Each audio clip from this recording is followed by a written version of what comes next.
Hi, babe. Welcome to the Horror Babe Show. I'm your host, Chelsea Beller. Before I get into this video, I just have to say a monster-sized thank you to my new subscribers and everyone who watched my last video. Every subscribe, like, comment, watch means so much. Thank you. Before I start blushing, let's just get into today's video. Thank you. Okay, I'm done. I was thinking about the horror movies that formed me. Obviously, the classics, Halloween, Psycho, Alien, etc. But what about the movies of my generation?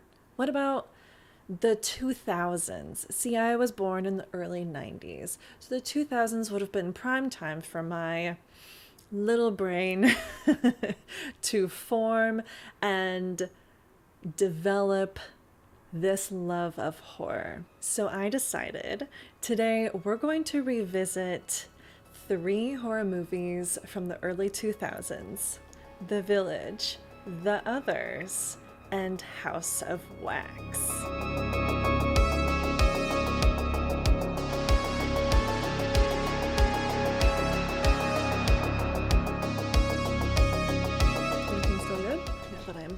Off center. Let's start with Paris Hilton's movie debut, House of Wax. So if you don't remember the plot, 6 college students are on a long road trip and they decide to stop and rest for the night off the main road near this small town.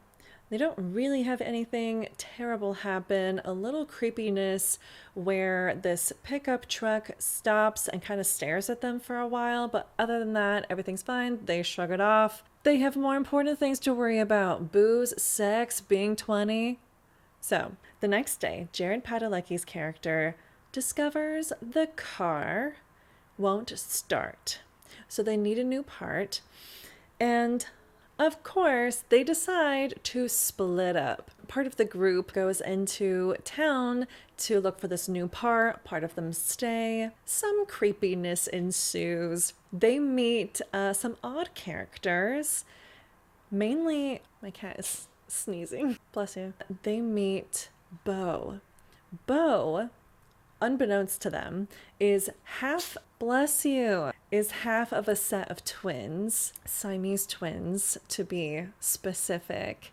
Beau and his brother Vincent were born as Siamese twins, and their father surgically separated them. Their mother had a passion for wax, and she gave this passion and skill to her boys. But since the boys had to be separated from their faces, Vincent is actually missing part of his face, so he wears a wax face over his face. Not creepy. In the end, the twin brothers end up coming face to face with twins Alicia Cuthbert and Chad Michael Murray. And it all ends in the boy twins, and the House of Wax melting in a horrible fire disaster. But it doesn't end there, because of course, there's the quintessential 2000s ending of leaving it ever so slightly open-ended for a sequel. There's a third brother. Oh my God. I did forget how that guy came into play. I was like, he is way too creepy to not be involved in this. Now, did I actually enjoy this movie, or did I nostalgia enjoy this movie? You know what I mean? Honestly, a bit of both. I thought the storyline was pretty strong, very TCM inspired, Texas Chainsaw Massacre. I loved the creep factor and the gore. And not to mention Paris Hilton.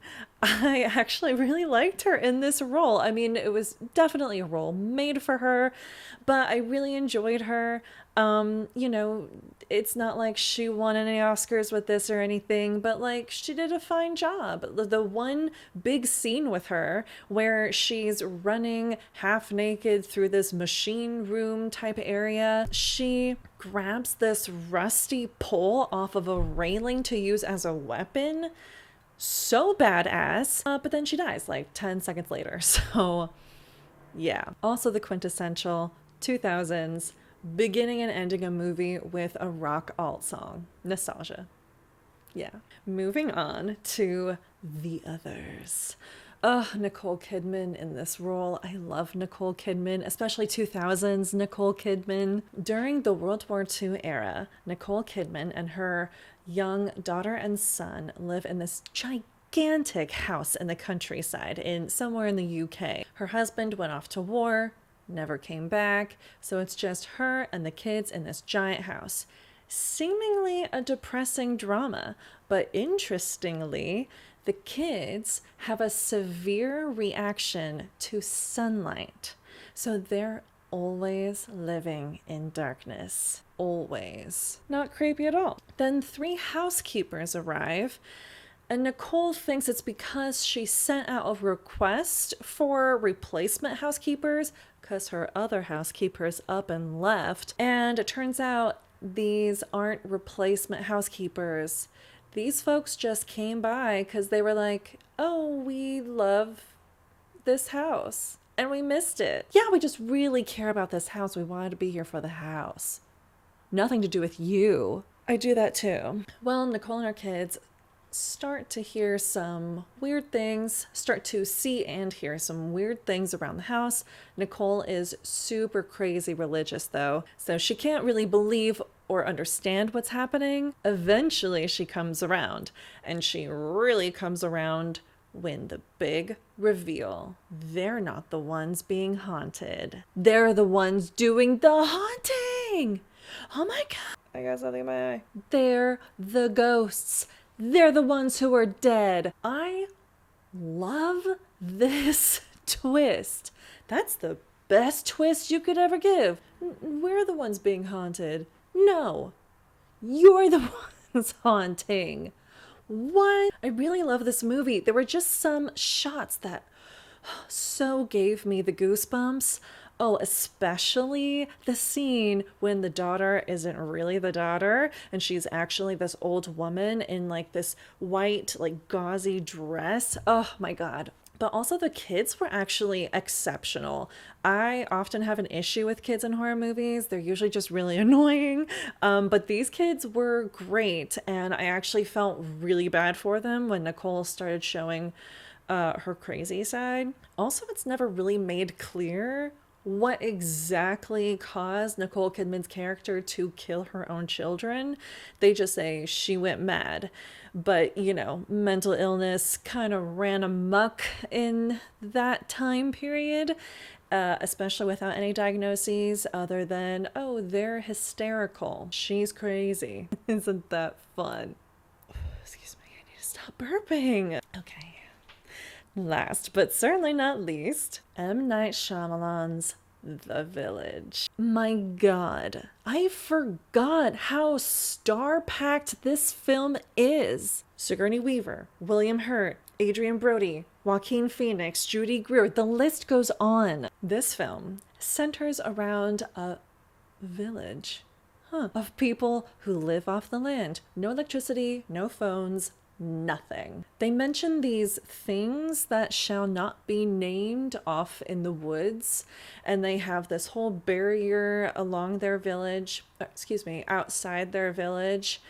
There's even an appointed person every night who goes up in the watchtower to make sure they don't see any of those things that shall not be named enter the village. The movie starts with the funeral of a very young child, and Joaquin Phoenix's character is like, hey guys, can I go get some medicine from the towns? But the elders deny this motion until the thing that shall not be named enters the town quite a number of times. And then, closer to the end, Joaquin Phoenix's character is in desperate need of medical attention. Bryce Dallas Howard, who does an impeccable job of acting as a blind person, goes and asks her dad, William Hurt, hey, can I go into the woods to go to the towns to take care of Joaquin Phoenix because, like, we're going to get married? And William Hurt's character decides, you know what?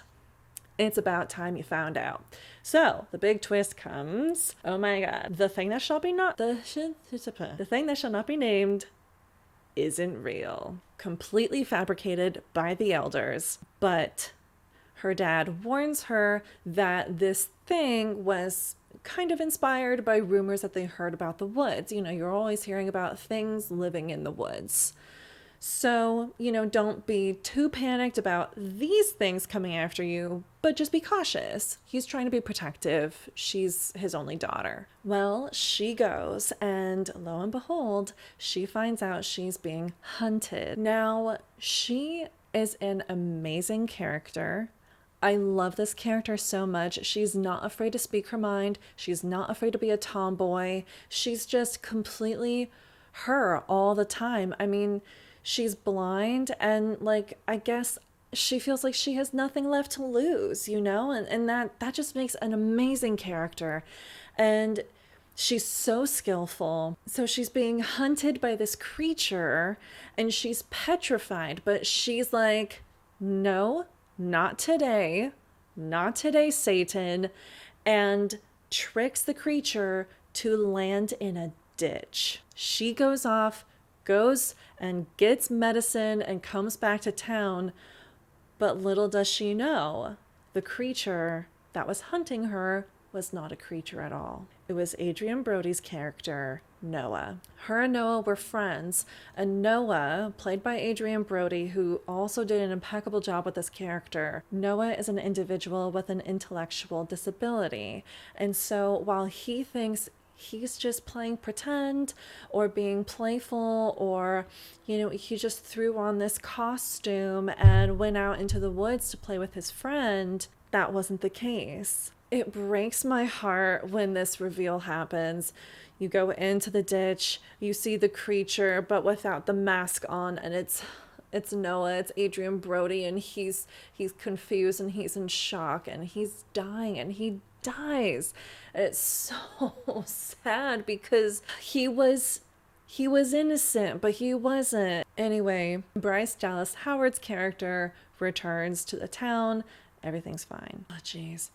The twists, the turns. Ugh. I mean, yes, M. Night Shyamalan, what did we expect? But my God. And this star-studded cast. I think this is my absolute favorite role that Bryce Dallas Howard has ever played. Granted, I haven't seen everything she's ever played, but in comparison to what she's done more recently, I think this is my favorite. She put so much into this role and it really shows. And Adrian Brody's character, I remember when I first saw that reveal that he was the creature in the costume, I cried then and I cried now. I cried 4 times rewatching this. It's just so compelling and it's so beautiful, and it's all about parents wanting to protect their children at all costs. But you can't protect anyone from pain, from harm. It's impossible. And they're just going to experience pain in some other way that you didn't even think of. It's so tragic, but it's so beautiful. I thought this was a great trifecta of horror movies from the early 2000s. We have gore, we have mystery, we have thriller, we have drama. Tell me the movies that formed you. What movies were from your generation that you still think about to this day, and maybe you've rewatched as well recently? I want to know. I'm dying to know. Tell me the horror movies that formed who you are today. Well, that's it from me. Thank you for watching. Please don't forget to like, comment, follow, and subscribe. And follow me on Instagram and Letterboxd to see what I'm watching, what I'm rating. Bye, babe.